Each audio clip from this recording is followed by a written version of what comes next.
Assalamu alaikum wa rahmatullahi wa barakatuh. Alhamdulillahi rabbil alamin.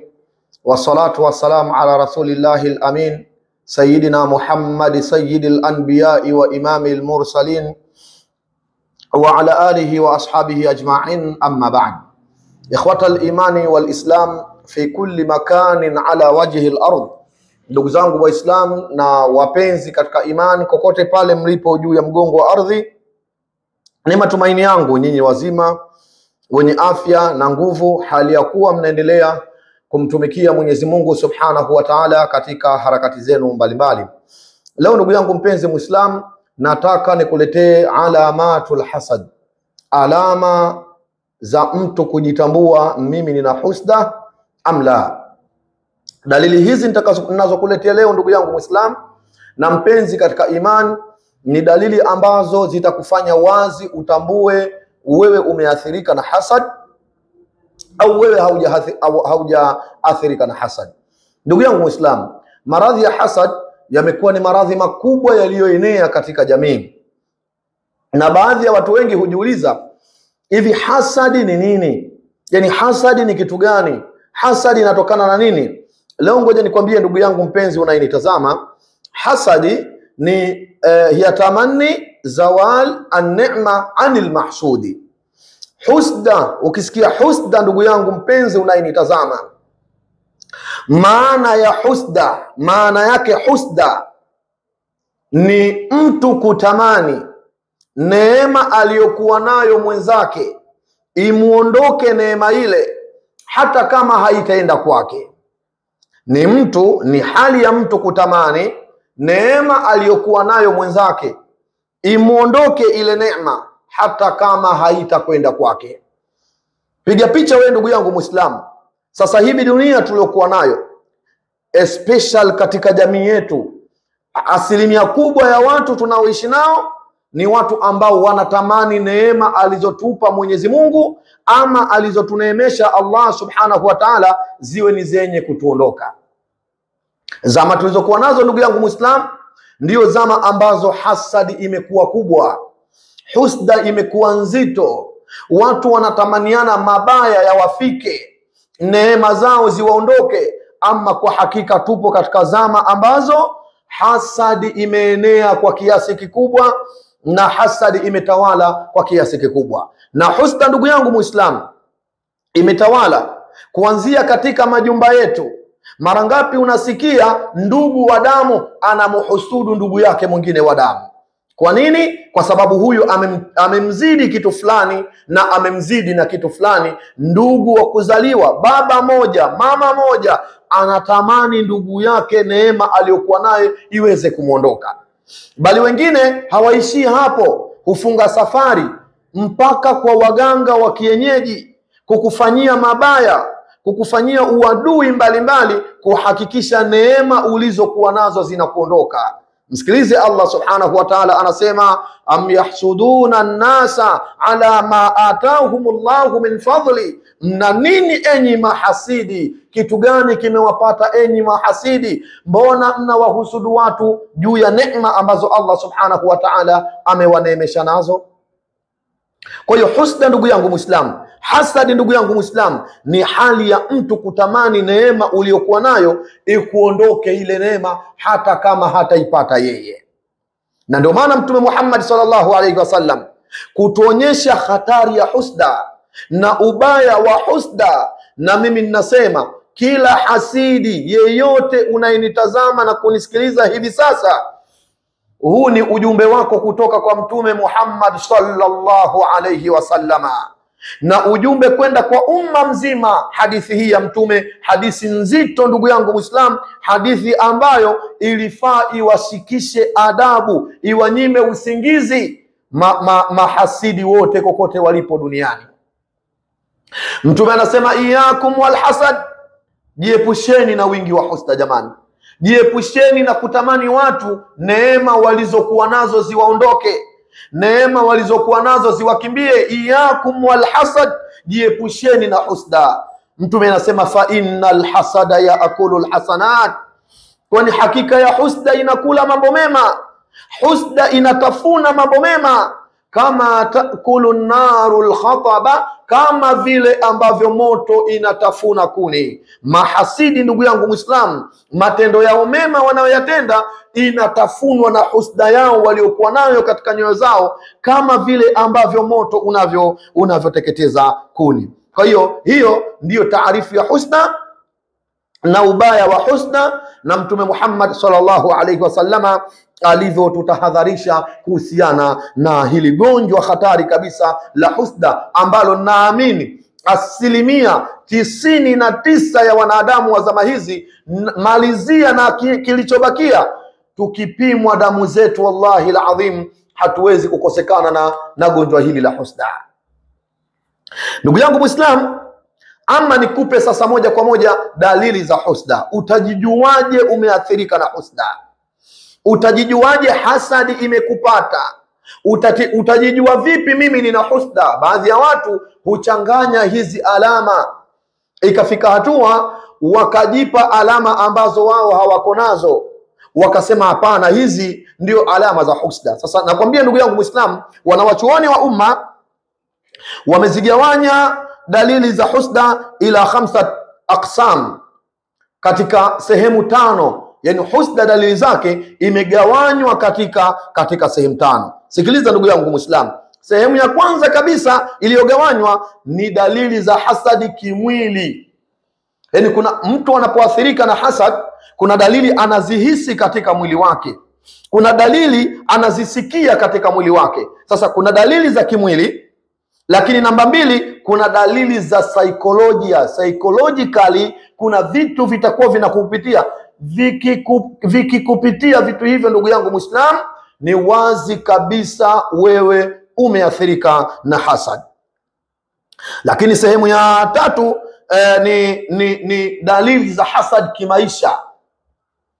Yani katika maisha yako, mfumo mzima wa kimaisha, huu nao pia ndugu yangu mpenzi Muislam unaweza ukakuthibitishia alama za wazi kabisa za kuwa wewe umeathiriwa na hasad. Na dalili ya 4 ni dalili zinazotokana na ndoto. Subhanallah, ndoto unazoota ndugu yangu Muislam zinaweza zika-indicate au zikaashiria kuwa wewe umeathiriwa na hasad. Na mwisho kabisa, hii ya 5 ndugu yangu mpenzi Muislam, zipo dalili za hasad. Yani zipo dalili za hasad kutokana na athari ya mambo yanayozuka katika jamii, yani au athari za kiibada. Yani athari pia za kiibada zinaweza kumpelekea mtu akajigundua kuwa mimi nina hasad. Sasa moja kwa moja ndugu yangu Muislam, na kupeleka katika dalili za mtu mwenye hasadi kimwili. Yani je, ukiwa umepata hasad kimwili wako, katika mwili wako, nini utahisi? Kipi utajisikia? Utahisi kitu gani? Naomba ndugu yangu mpenzi Muislam, popote pale ulipo duniani, nifungulie sikio lako la moyo kabla ya sikio yako ya kichwa, nikupe akhbari hizi nzito kabisa zinazobainisha dalili za hasadi katika mwili wako. Andika hii ndugu yangu Muislam. Dalili ya kwanza kabisa ya hasad kimwili. Dalili ya kwanza kabisa ya hasad kimwili, yani ukiwa una hasadi katika mwili wako, nini utahisi ndugu yangu mpenzi unayenitazama? Dalili ya kwanza kabisa ni mtu kupata maumivu ya kichwa ya ghafla. Ulikuwa huna matatizo ya kichwa, maskini ya Mungu, wala ulikuwa hauna matatizo ya kupata maradhi ya kichwa, headache, ulikuwa hauna. Na kichwa hichi kwa bahati mbaya, hata mtu akinywa Panadol haimsaidii, kunywa Vivian haikusaidii, kunywa headaches haikusaidii, Diclopa haikusaidii, unabaki unachanganyikiwa na maumivu ya kichwa. Hii inakuwa ni maumivu yenye kuhama. Unaweza leo ukamka inauma upande wa kulia, kesho ikauma katikati, kesho kutwa ikauma mbeleni, mtondogoo ikauma upande wa huku. Hizo ni katika alama kubwa kabisa na dalili kubwa za kimwili za mtu aliyeathiriwa na hasad. Lakini ndugu yangu Muislamu, dalili ya pili, dalili ambayo ni ya hasadi kimwili, ni maumivu ya mabega, maumivu ya shingo. Sawa, maumivu ya mabega ndugu yangu Muislamu, lakini maumivu ya shingo, mtu anaona shingo yake inakuwa inamuuma, na maumivu ya mgongo. Hizi sehemu 3 ndugu yangu Muislamu, na ndio maana hata wanaofanya hijama Unapotaka kufanyiwa hijama ya kuondosha hasad, athari ya hasadi katika mwili wako, lazima utafanyiwa hizi engo tatu: sehemu ya kulia, sehemu ya kushoto na sehemu ya mgongo. Hizo ni pointi muhimu za mtu kumwondosha ile athari ya hasadi. Kwa hiyo maumivu ya mabega, wakati mwingine unahisi mabega mtu inamuuma, mgongo inamuuma, anahangaika maskini, hajui ni kitu gani. Dawa zote za kutuliza maumivu mtu anakunywa, lakini bado mabega na mgongo wake inashindwa kuacha yale maumivu. Jua kabisa, nafahamu kabisa, hizo ni katika alama za waziwazi kabisa za mtu aliyeathiriwa na hasad. Ndugu yangu Muislamu, mwanachuoni nilofanikiwa kumnukuu anasema miongoni mwa dalili za kimwili unazohisi ni uchovu wa mara kwa mara pasi na kazi. Subhanallah, uchovu wa mara kwa mara pasi na kufanya kazi ya aina yoyote. Unaweza ukajishangaa, maskini ya Mungu, mbona mimi sijafanya kazi ya aina yoyote wala sijafanya kazi nzito, lakini unajihisi uvivu, unajihisi uzito, unajihisi uchovu. Ukilala mwili unausikia una uzito wa hali ya juu. Jua kabisa ndugu yangu Muislamu, kombora la hasadi tayari limekwisha kuingia katika mwili wako. Ndugu yangu Muislamu, ama dalili nyingine, wanachuoni wanasema dalili nyingine ya kuhisi ni dalili za kimwili. Katika dalili za kimwili kuhisi kuwa mimi nina hasad ni dalili ya macho yako yanakuwa mazito sana. Yani kuna mtu baadhi ya nyakati anahisi haya macho yake yamekuwa ni mazito sana, au wakati mwingine unaweza ukawa unahisi kama kuna kitu kule mbele kinakuja kukuvamia ghafla. Kuna baadhi ya watu wameshabadilisha sana miwani, kashakunywa sana dawa za macho, lakini wakati mwingine maradhi haya yanatokana na kugubikwa na hasadi katika mwili wako. Tunamwomba Mwenyezi Mungu Subhanahu wa Ta'ala atukinge, atuhifadhi na maradhi haya mabaya kabisa ya hasad.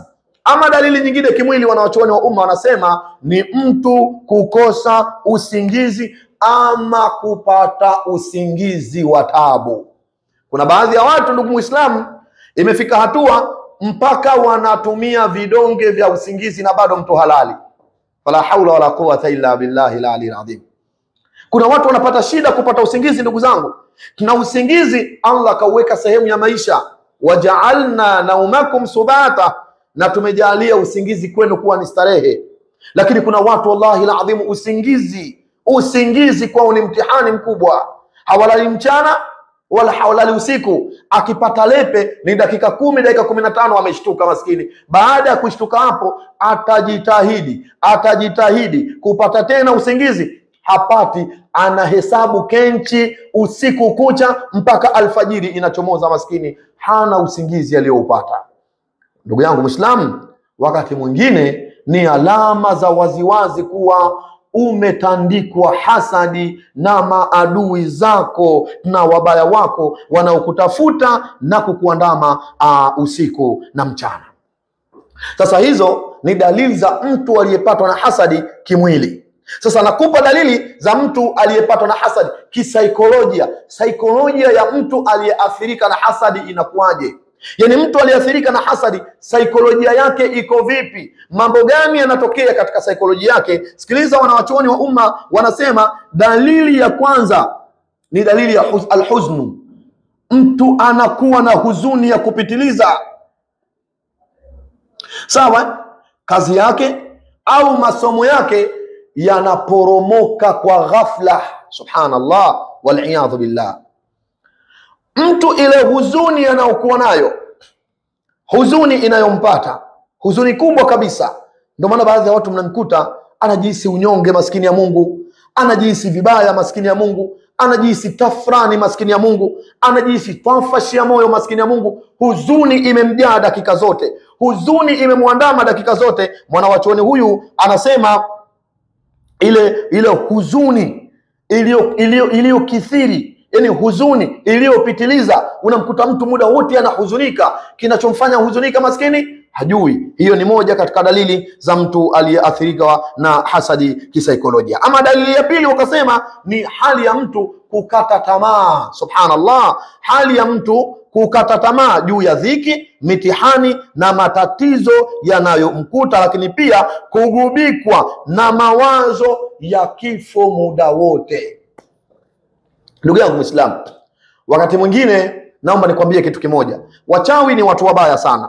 Allah atuhifadhi nao na Allah atukinge nao. Wachawi ni watu wabaya sana, wanaweza wakakupiga hasad alafu wakakupiga as-sihrul ya's min ash-shifa, yani unakungutwa husda alafu pale pale unapigwa na uchawi, ule uchawi wa kumkatisha mtu tamaa, ule uchawi wa kumfanya mtu akate tamaa, ule uchawi wa kumrudisha mtu nyuma, yani alikuwa anawaza kufikiria kwenda mbele ama kupata shifa ya kitu fulani, lakini hasadi inapokuingia ndugu yangu Muislam, hata kama ulikuwa una maradhi, hata kama ulikuwa una mitihani, wallahi alazim unakata tamaa kabisa kabisa kabisa. Nafsi yako muda wote inakuwa ni nafsi ya kukata tamaa.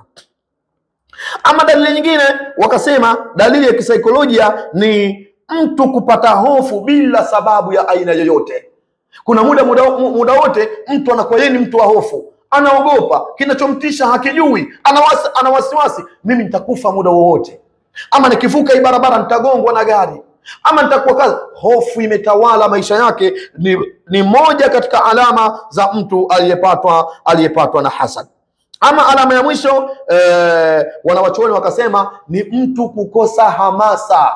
Subhanallah, sikilizeni vizuri hii dalili. Wanasema ni mtu kukosa hamasa ya kufanya kazi zake au ibada zake, na hii inatokea ni pale ambapo utakuta mtu anajua, mimi kazi fulani nikiifanya kwa ufanisi nafanikiwa mafanikio yako, lakini unakuwa mgumu kuiendea ile kazi kuliko kitu chochote.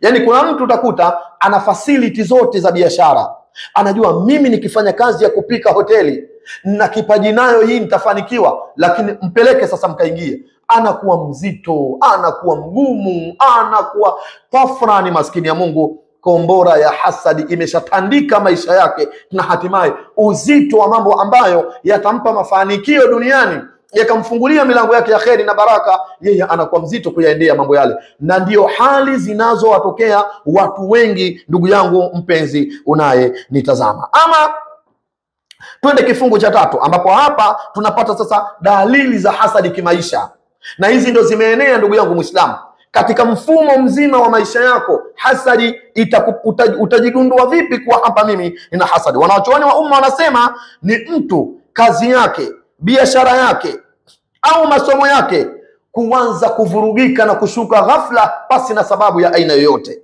Na hii wakati mwingine wanapigwa wafanyakazi, wanapigwa wafanyabiashara, wanapigwa watoto na wanafunzi mashuleni.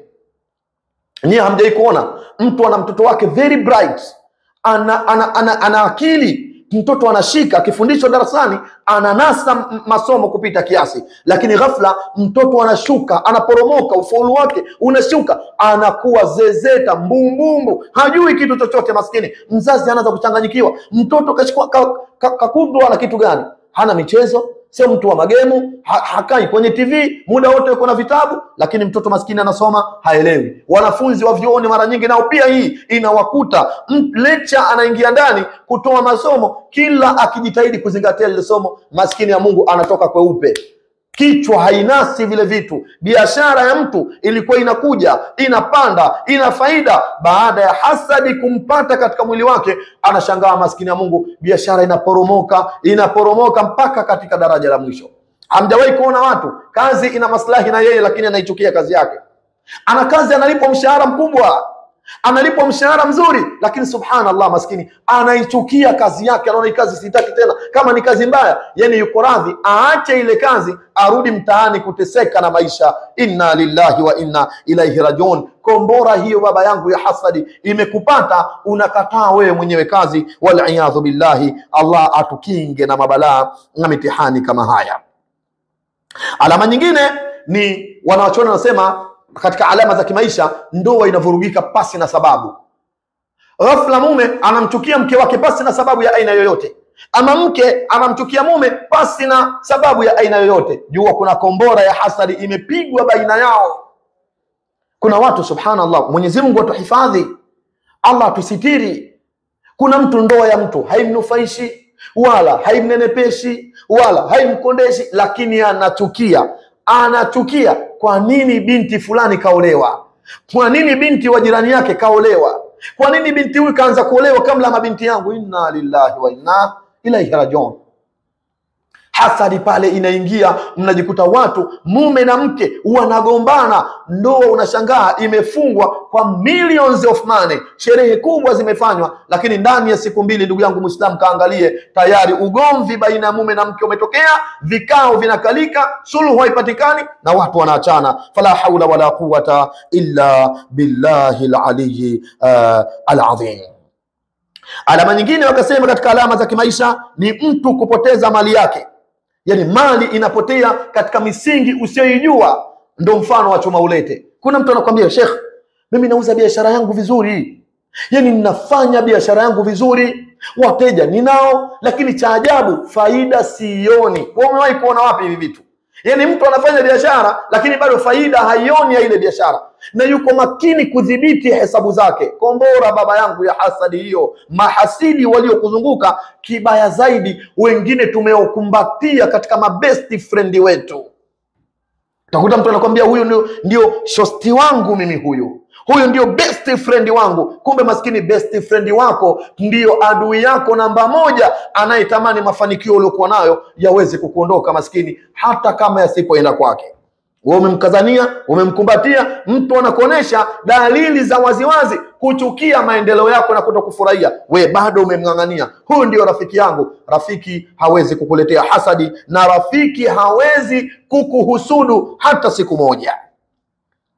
Ndugu yangu Muislamu na mpenzi katika imani, alama nyingine katika alama za kimaisha ni mtu kupoteza watu wake wa muhimu. Subhanallah. Ama marafiki wale wa muhimu anawapoteza ghafla. Yani utakuta mtu watu automatically wanamkataa. Ndio marafiki zake walikuwa mabesti zake, labda wanamsaidia, wana moyo ule wa dhati wa kumsaidia maskini, lakini watu wanamkimbia kinyemela. Kuna watu wana connection kubwa na watu wakubwa, ambayo akimuomba hata milioni 10, 15, milioni 20 za kumsaidia tumtaji, kwake ni kitu cha kawaida, ni kitu kidogo. Lakini ndugu yangu Muislamu, unasikia anasaidia wengine millions of money, muombe wewe 200,000, anakuwa mzito kukusaidia. Alama ya kuwa umetandikwa na kombora la hasad. Wale marafiki walikuwa marafiki kweli, wanajikuta na wao nyoyo zao zinakuwa nzito kukusaidia, wanakuwa wako mbali na wewe, maskini ya Mungu, hauna sei kwa wao. Hata ukiomba msaada haupati, umebakia peke yako, maskini ya Mungu, unahangaika, unateseka na maisha yako. Fala haula wala quwwata illa billahi al-ali al-azim. Ewe hasidi unayewahusudu watu na kuwafanyia watu husda, muogope Mwenyezi Mungu na iogope siku ambayo utakayorejeshwa kwake. Ndugu yangu mpenzi unayenitazama, ama mtazamo dalili nyingine ya kujijua wewe umeathiriwa na hasad ni dalili za katika ndoto. Wenye hasadi huwa wana baadhi ya ndoto zinawaandama. Yani kuna baadhi ya ndoto mtu zinakuwa hizi ndoto zinamwandama. Alama ya kwanza katika ndoto zao, mara nyingi sana hawa watu wanakuwa unaweza ukawa unaota watu wanakutizama kwa jicho baya. Yani Sheikh, mimi mbona nikilala naota watu wananitizama kwa jicho baya, wananitizama kwa jicho la ukali, wananitizama kwa jicho, yani lile jicho lao wanalonitizama katika ndoto mpaka nakuwa naogopa. Alama ya kuwa ndugu yangu umeathirika na hasadi. Ama alama ya pili katika ndoto zao wanazozipata, ndugu yangu Muislamu na mpenzi katika imani, ni kuota sana wanakimbizwa na wanyama wakali, nyoka. Kuna watu wanaota wanakimbizwa na nyoka, na mwingine anaota kabisa nyoka inamgonga katika mwili wake. Hiyo ndio mbaya kuliko ilikuwa mbaya. Kuna watu ndoto zao wanafukuza na mbwa inamfukuza, ng'ombe inamfukuza mtu. Ndugu yangu, ukiwa una alama ya ndoto kama hizi, jua wazi kabisa hiyo ni alama ya wazi ya kuwa umekumbwa na maradhi haya mabaya kabisa, maradhi ya hasad. Ama alama nyingine, unaweza ukaota unaanguka kutoka sehemu ya juu. Subhanallah. Na hii tumekuwa tunapata simu nyingi za baadhi ya watu. Unasikia mtu anakupigia simu, Sheikh, mimi kuna muda naota naanguka kutoka sehemu ya juu. Hasadi hiyo baba yangu. Mwingine anakuambia naota naanguka kama kutoka mlimani, lakini chini sifiki. Kombora hiyo baba yangu ya hasadi imekupata. jitahidi kufanyiwa visomo mbalimbali na kutumia madawa mbalimbali ya kukuondoshea hizo hasad. Naomba Mwenyezi Mungu Subhanahu wa Ta'ala atujalie katika alama hizi tulizozisema. Kama utakuwa ni miongoni mwa wao, basi Mwenyezi Mungu Subhanahu wa Ta'ala aweze kukuondoshea na akukinge na mahasidi na wote wanaotamani neema alizokupa Mwenyezi Mungu ziweze kukuondoka. Lakini mimi na angalizo moja, ndugu yangu Muislamu naye nitazama, jamani, chungeni sana, chungeni sana, chungeni sana na kutangaza ovyo mipango yenu ya siri. Kuna mtu anapopata mchongo, roho ile tena inamsugua, roho inamtukuta, yani hasikii raha mpaka akahadithie watu. Unapohadithia unakula chuma ya hasadi, mpango unakufa. Wakati mwingine usimtafute mchawi, mchawi ni wewe mwenyewe ndugu yangu. Si kila mpango ni wa kwenda kumwambia mtu. Kuna baadhi ya mipango kaa nayo kimya, watu watakuja kujua imeshatimia. Kitu kidogo tu, mtu kapata safari, ameahidiwa safari ya kwenda nje, uende ikawa na maslahi naye, tayari kashaanza kuonesha simu. Anatoka hapa anakwenda sehemu fulani, kashaji snap, anarusha mitandaoni. Si kila anayeona mafanikio yako baba yangu anakupenda. Wengine hawapendi hata kusikia umepata hata 200, wanatamani wakuone mpaka kiatu inakukatikia njiani. Wewe tena na ulimbukeni wako hutaki kusikia hayo, jambo dogo umeliweka mitandaoni, unapata hasadi, maisha yanakuwa magumu ndugu yangu. Ipi faida katika hayo?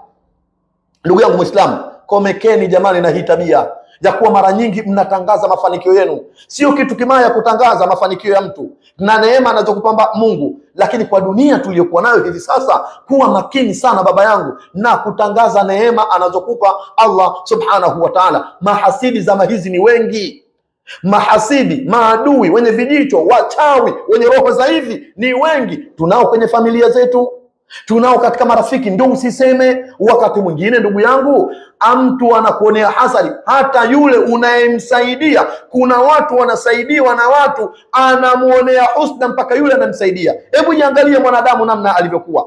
Mtu anayempa kampani, anamsaidia, leo amekuja, hana hela kula, anampa, hana kiatu chukua, hana hiki chukua, mpaka magari wanaazima, wanapewa na mafuta wanawekewa, lakini bado mtu anamuonea hasadi ndugu yake, anatamani neema zile zimuondoke, wabakie wote maskini. Kuwa makini ndugu yangu Muislamu na mpenzi katika imani. Ficha mafanikio yako, ficha mali zako. Allah Subhanahu wa Ta'ala atakukinga na hasad. Usikalie tu kila siku, mimi naandamwa na matatizo, mimi naandamwa misukosuko. Utazunguka katika viringe vya mashehe na waganga kusomewa dua, lakini mchawi ni wewe mwenyewe unaijiroga kwa kutangaza mafanikio yako kwa watu.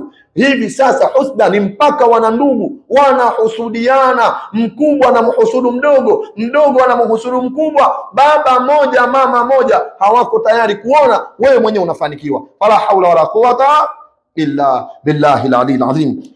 Namuomba Mwenyezi Mungu Subhanahu wa Ta'ala, bingwa wa mabingwa, aliyenyanyua mbingu saba pasi na nguzo, atukinge, atuweke mbali na husda, atuweke mbali na husda na atuweke mbali na husda. Mwisho kabisa na kukumbusheni mahasidi, epukeni sana husda. Husda inakula mambo mema kama vile ambavyo moto unavyokula kuni. Wassalamu alaikum wa rahmatullahi wa barakatuh.